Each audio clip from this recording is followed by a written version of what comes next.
Good with y'all boys, man? Real game official, man. And we back with another lit banger. You see what I'm saying, man? Hey, we got the NBA legends, man. Reveal their choice between Bird and MJ. You see what I'm saying, man? So throughout this video, man, these legends pick Bird over MJ. They said Bird was a better player back then. He was greater. So let's get into the video and let's see why they thought that. See what I'm saying? The thing that really stands out is not how great of basketball players they were, but how smart they were out on the floor. Because individually, he's the best individual basketball player from top to bottom. Well, defensively. Well, I hate him. I was sort of like, jealous of him because he was a regular guy that did everything. And I thought most of what he did was luck. But as I, got older and kept watching, I just knew that it was skill. When it comes to the greatest basketball players of all time, two names live on a tier of their own: Michael Jordan and Larry Bird. One was built like a god, flying through the air, breaking souls and stealing hearts with every clutch shot. The other, a trash-talking, sharp-shooting, blue-collar genius who didn't just beat you, he outsmarted you. So here's the question that splits generations: locker rooms and barbershops. If you could choose one, who are you picking? Jordan might be the obvious choice for some. 6 rings, undefeated in the finals, the most competitive athlete maybe ever. But ask the legends who actually went toe-to-toe with both, and you'll start hearing a different story. Because Bird wasn't flashy, but he was lethal. He didn't have to jump over you. He just had to outthink you. And most of the time, he did. So would you go with the stone-cold assassin with the killer instinct, or the cerebral sniper who could control every inch of the floor? We're diving into what NBA legends actually say, unfiltered, unscripted, and straight from the court. Jordan or Bird? The answer might just surprise you. Charles Barkley has never been one to hold back his opinions, especially when it comes to greatness. He's battled both Larry Bird and Michael. Mind y'all, Barkley be speaking the facts. He be speaking the truth. So just to mind y'all, man. Y'all gotta listen to these legends, man. But I'm gonna say MJ the best though. Like, regardless, ain't no debate about that though. But Bird, you got an argument, but Bird, I don't think you could beat 6-0 though. But Bird was great. I can't say nothing bad about Bird, man. It's opinionated at this point, but I got MJ though, number one. Jordan during their primes, and he's praised both with equal honesty. Barkley always admired Bird's toughness, how he played with zero fear, outsmarted everyone, and didn't care who was in front of him. Bird could control a game with just his mind and that quick release. And when Barkley talks about how hard it was to guard Bird, there's no doubt that respect runs deep. But when the question comes up, who would you take, Bird or Jordan? Barkley doesn't hesitate.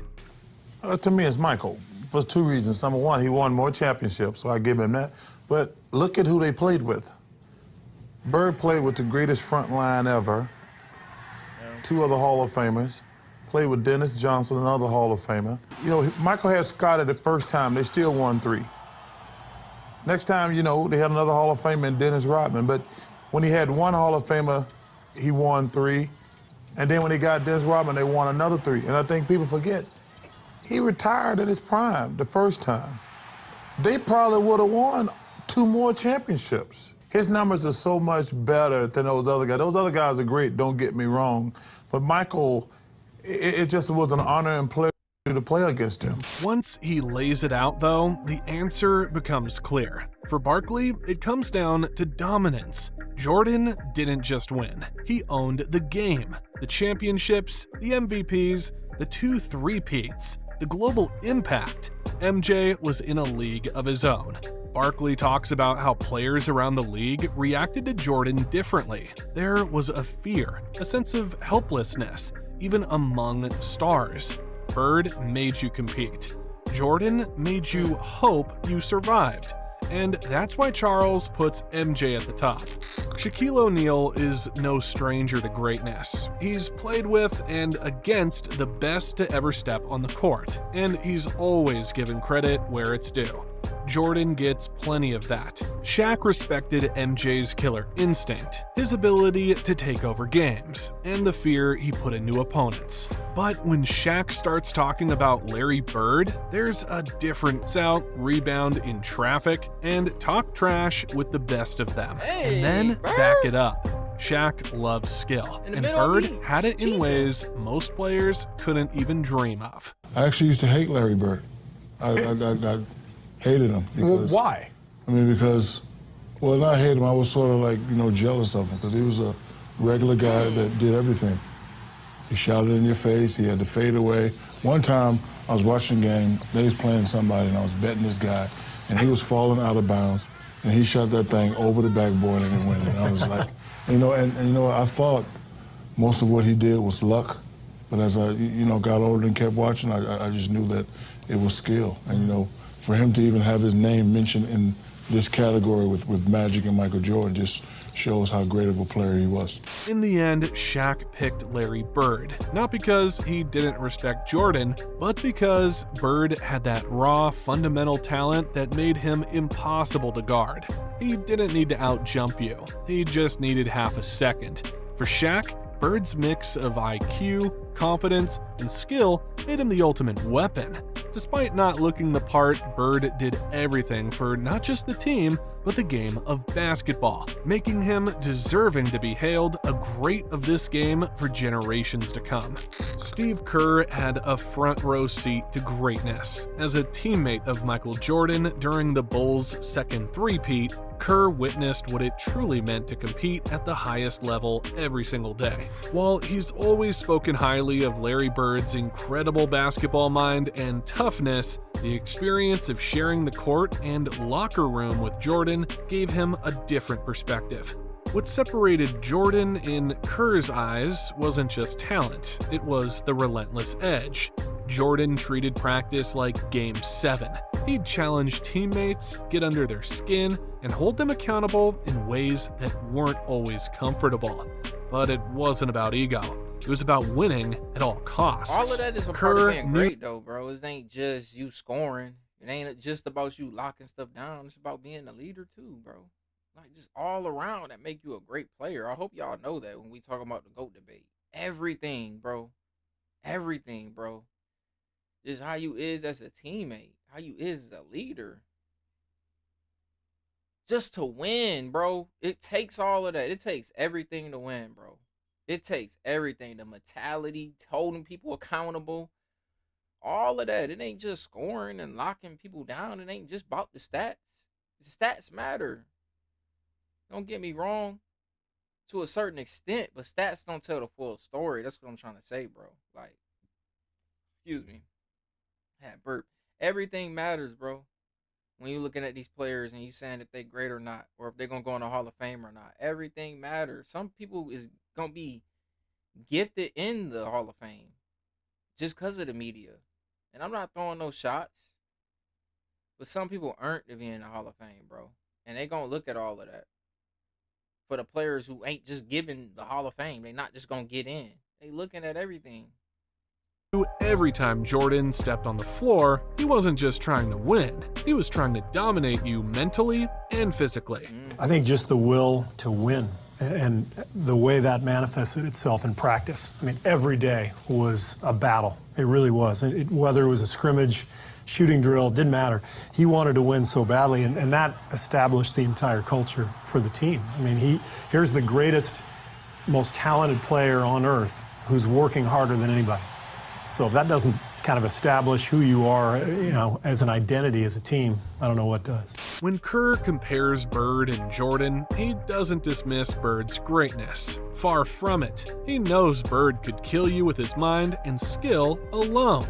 But when it comes to choosing one, Kerr points to the fire. Jordan's obsession with winning, his refusal to lose, and his willingness to push everyone, including himself, to the limit. Kerr didn't just respect Jordan, he trusted him. And that, more than stats or awards, is what makes MJ his pick.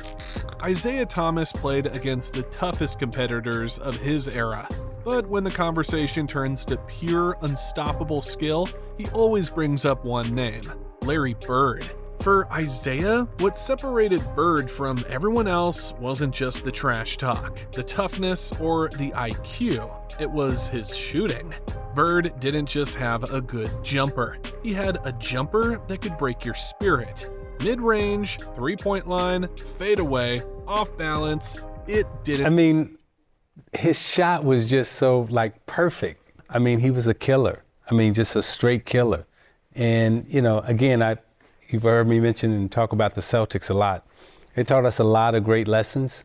He definitely talked a lot of trash, but at the same time, he was backing it up. And during that period of time, all of us in the summer, I don't know if there was an NBA player who didn't try to shoot or imitate Larry Bird's shot in some way, shape, or form because it was so pretty and it was just so, he was great. Isaiah believed Bird was the greatest because no one combined shooting and confidence like he did. He didn't shoot to score, he shot to punish. You could have a hand in his face, perfect defense, and he'd still knock it down without hesitation. And once he hit one, the next 5 were coming. I wouldn't really try to compare Bird though to Jordan because low key they in different eras. Like when Jordan came in the league, that was the last about the last 5 to 7 years of Bird career. That's like the ending of his prime, to be honest with y'all. It's really Magic and Bird y'all could compare and say, oh, who's better? Who's 1A and 1B? Because I feel like they the 1A, 1B. It ain't a wrong answer. You could put Magic over Bird. You could put Bird over Magic. Because they both beat each other. I mean, Magic beat him more in the finals. But I feel like with them, you could switch them out. But Jordan's just in a class by himself. He wasn't in a era. He was in the ending of their era. I just had to say that, though. Isaiah saw it up close, the way Bird's jumper dictated the game, forced defenders to panic, and shifted momentum in seconds. To him, it wasn't just skill, it was a weapon. And that's why Isaiah doesn't hesitate when naming the greatest. In his eyes, Larry Bird's pure shooting made him untouchable. Steve Smith played against Michael Jordan in his prime and saw firsthand what made him a global icon: the athleticism, the intensity, the killer mentality. He's never taken anything away from that. Jordan was a force. But when Steve reflects on the players who impressed him the most, the one who sticks in his mind isn't always the most obvious. It's Larry Bird. And when asked to choose between the two, Smith gives the edge to Bird, and for good reason. But just to talk about Larry, for me to see the guy who can shoot the basketball, but then also be able to change his game up, but to do whatever he had to do to win. Kind of like Magic, kind of like Michael, but, I was impressed for a guy with his athletic ability, which was not a lot, to be able to rebound the basketball, to really take the fundamentals of the game and take it to another level. I mean, everything fundamentally, if you watch Larry Bird, he did at a top level. For Steve, it's about how Bird controlled the game. He didn't rely on speed or explosiveness. He relied on his brain, his instincts, and his skill. Presented the ultimate competitor, someone who could outplay anyone, no matter the matchup. Jordan might have been the most dominant, but Bird was the most complete, and that's why Steve Smith picks Larry. Reggie Miller was never afraid of the moment. He thrived in big games, lived for the crowd noise, and went toe-to-toe with legends without blinking.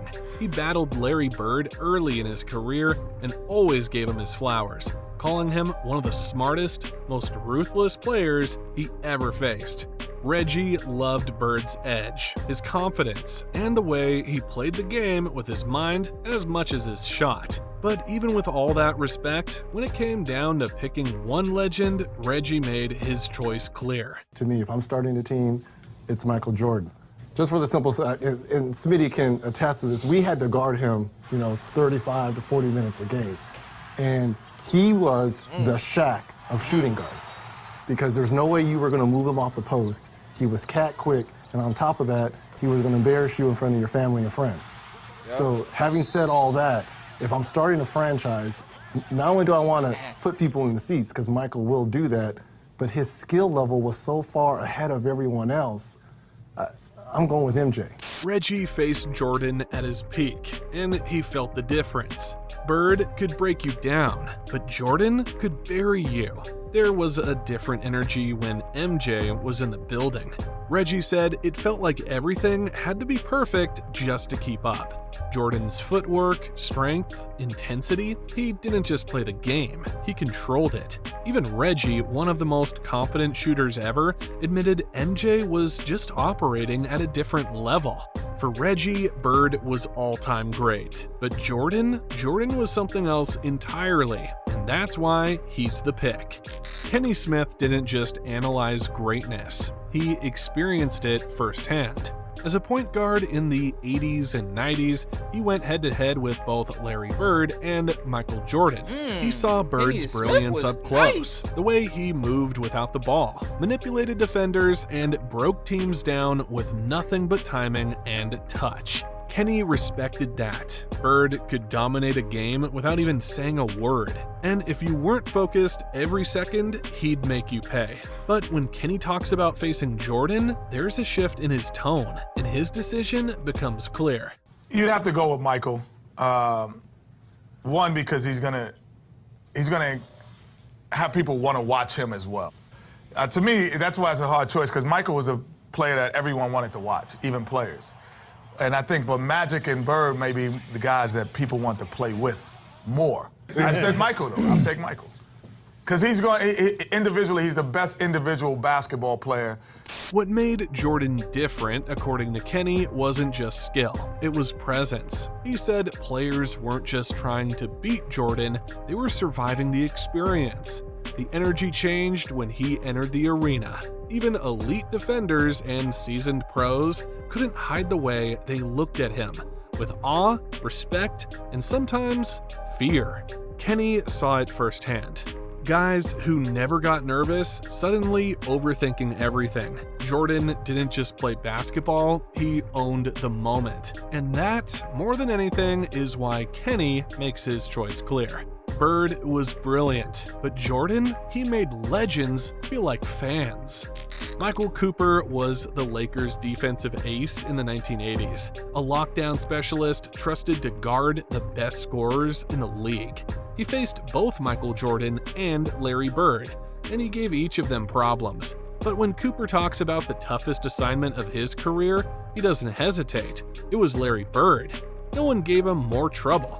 Not because Bird was faster or stronger, but because he was relentless, unpredictable, and absolutely fearless. You know what? One of the things, and we all know this, playing against your peers, you always want to be respected. Right. And he was one of the best. I never tried to hurt him or anything like that. Like, you know, Detroit had the Jordan rules and Philadelphia, and I just tried to play Larry head up and just play him as honest as I could, because the great ones, you're not going to affect them with that to come. You know, the one thing that I've always recognized about great offensive players is there are spots on the court that they shoot the ball well from. And George Gervin told me, he said, listen, if I get to my spot, ain't shit you can do with me. Right. So in thinking like that, my job was just to keep him off that spot. And Larry, that's what I tried to do with him. But, you know, people ask me all the time, who's the hardest player? And I always say him, because I played against Michael Jordan, George Gervin, Andrew Toney.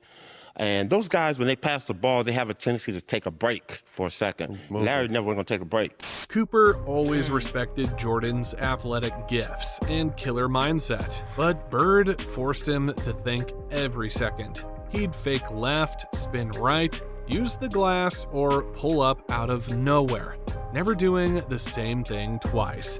And the whole time, he was talking, telling you exactly what was coming, and still hitting the shot. For a defender like Cooper, that mental battle was draining.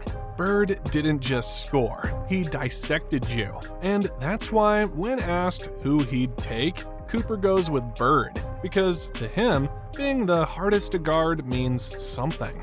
and no one made him work harder, think deeper, or doubt himself more than Larry Bird. Wilt Chamberlain was a giant in every sense, on the court, in the record books, and in basketball history. And while he came from an entirely different generation than Michael Jordan, that didn't stop him from recognizing true greatness when he saw it. For Wilt, talent and dominance were everything. He respected players who didn't just win, but overwhelmed the game.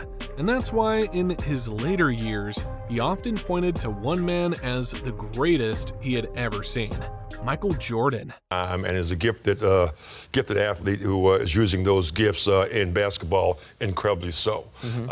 He has been the liaison between something that's not so good and making it great for all the rest. I think that almost every man in the NBA should give him 10% of their checks. Wilt believed Jordan had something special, something that would have translated in any decade. The strength, the skill, the balance between scoring and defense. It was all there. He admired how Jordan wasn't just a scorer, but also one of the league's best defenders. To Wilt, that complete package was rare. More than anything, he respected how Jordan carried himself. He was ruthless, focused, and obsessed with winning. Wilt had seen a lot of greats come and go, but in MJ, he saw someone who would have thrived no matter the rules, the pace, or the competition. For Wilt, Jordan wasn't just the best of his time. He was the best of all time. Julius Erving, Dr. J, was the blueprint for style, grace, and power in the air. He inspired an entire generation of players, including Michael Jordan himself. But what's special about Irving's perspective is that he saw Jordan before the championships, before the dynasty, before the legend fully formed. And he already knew. From the first time he saw MJ play, Dr. J recognized that something different was coming. The way Jordan moved, attacked, and approached the game. It wasn't just potential, it was a preview of dominance. I remember he came down and he dunked on like our whole team. And then I went down and dunked on his team. Whatever, I was looking at him, he was looking at me. And he was like, I could do it again, you know. I said, all right, well, I only get one shot at it. You know, I made it. So, right. But it was fun. And you know, those years when we overlapped, I caught him before he really hit his stride. I mean, I always liked him, and I always felt that he had a lot of respect, and he had a lot of admiration, and, you know, he was going to carry the torch. Yeah. And he certainly desired to do it. Did a hell of a job. As Jordan's career exploded, Irving wasn't surprised. He had seen the signs, how Jordan combined insane athleticism with precision, focus, and a level of competitiveness that couldn't be taught. Dr. J respected Bird, Magic, all the greats. But when asked to pick one, he goes with Jordan, because he didn't just witness greatness, he foresaw it. To Irving, Jordan wasn't just the future of the game. He became the standard everyone else was judged by. And when the guy who inspired MJ calls him the greatest ever, that says everything. In the end, the debate between Michael Jordan and Larry Bird goes far beyond numbers. It's not just about points, rings, or MVPs. It's about how they made other greats feel. These weren't just Hall of Famers. They were forces. For some legends, Larry Bird was the most skilled, confident, and intelligent player they ever faced. He didn't need to out-jump you, he out-thought you. His shot was pure, his mindset unshakable, and his presence unforgettable. For others, Michael Jordan was the ultimate test. He made everything harder. He played with a rage to win that made even elite players feel like they didn't belong on the same floor. The pressure he brought, the moments he owned, MJ wasn't just a player, he was an experience, and for many, that's what sets him apart. What's special is how divided the opinions are. Decades later, the respect hasn't faded. If anything, it's grown, because Bird and Jordan didn't just dominate their time, they shaped basketball forever. That's a fact, man. Shout out to Swish Nation for the lit video, man. Excuse me, my bad, y'all. I've been drinking soda. Excuse me again. Been burping a lot. But who y'all got in the comment section down below? Y'all got Bird or y'all got MJ? Let me know. To the next video, I'm out.